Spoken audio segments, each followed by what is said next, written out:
this has kind of been a basic sort of, foray into developing, creating, composing with Ableton Live using Push. So let's say once you got into this point, you like what you made, you export the audio, now you want to start approaching how to do a show set. Well, there's a few different ways we can go about this, and I'll show you my typical approach if I'm making a DJ set for myself, and then I'll also show you an approach that I use when I'm working with other artists and I'm setting up Ableton Live sets for them, because that can actually be a pretty lucrative career path if that's something you're interested in. It's paid my rent many a time. So with that said, I'm going to go ahead and open up a new set. And let me see, open recent set. All right, here we go. So what I have right now is I have my typical Ableton Live show set that I would use. And this show set, like I said before, is set up so that I have several different decks that essentially mimic a turntable or something, a turntable or a CDJ, something like that.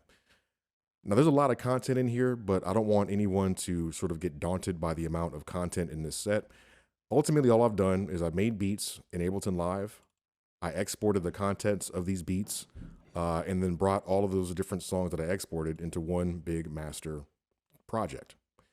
Since everything was made in Ableton Live, I know the original tempos, and I was able to bring these in, assign the original tempo, warp them properly, so everything's gonna play at the beginning of a bar, everything's gonna play in sync with my master tempo. With this setup, if I was just gonna DJ like a traditional DJ would, if I don't have to beat match or anything, then there's really no work to be done. I could just simply press a button and just play all night, but that's kind of cheating ultimately. So what I wanna do is talk about a creative way to utilize Ableton Live here and Push, there we go.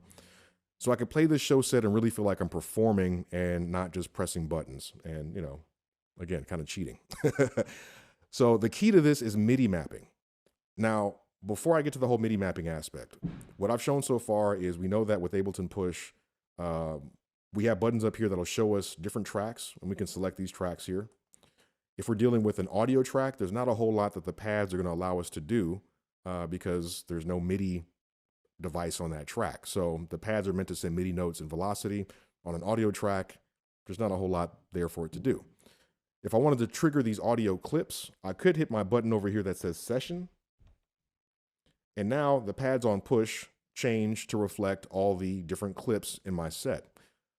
But for my personal show set, these are the things that I want to accomplish. I want to be able to play any individual clip in a specific track whenever I want. I also want to be able to control my crossfader. And if you weren't aware, Ableton Live has a built-in crossfader. You can access it by hitting this X next to the master track. And that shows your crossfader.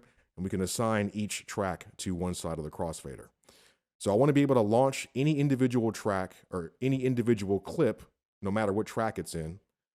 I want to be able to control my crossfader. And I want to be able to control all the different effects that I have in this set. So just so you understand how this is all being routed, all the audio that comes through my 4 decks has to go through, I'm going to bring up my returns here, has to go through a series of effects before it hits the master. This is a bit beyond the scope of just using Push, but since we're talking about this show set, I figure I might as well explain how this is set up. So if I go to my track inputs and outputs, deck A, B, C, and D. These are all set up so that the audio goes to the sends only. By default, your tracks are set up so that audio is routed to the master. But I wanted it so that all 4 of these tracks have to go through this one return, which has all these different effects on it. And the reason why is because I'm specifically thinking about how I'm going to control all these effects from one page on Push.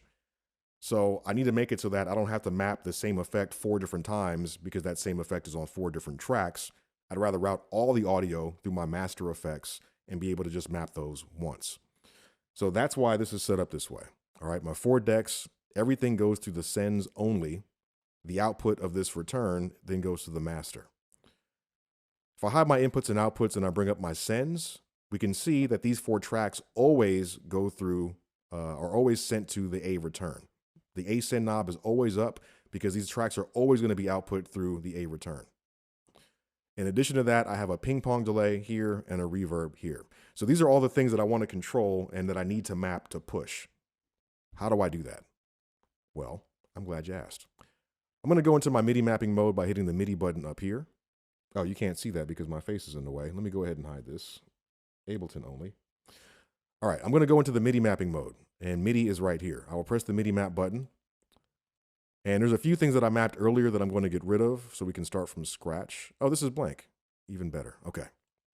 So let me step back a bit and let me stop this.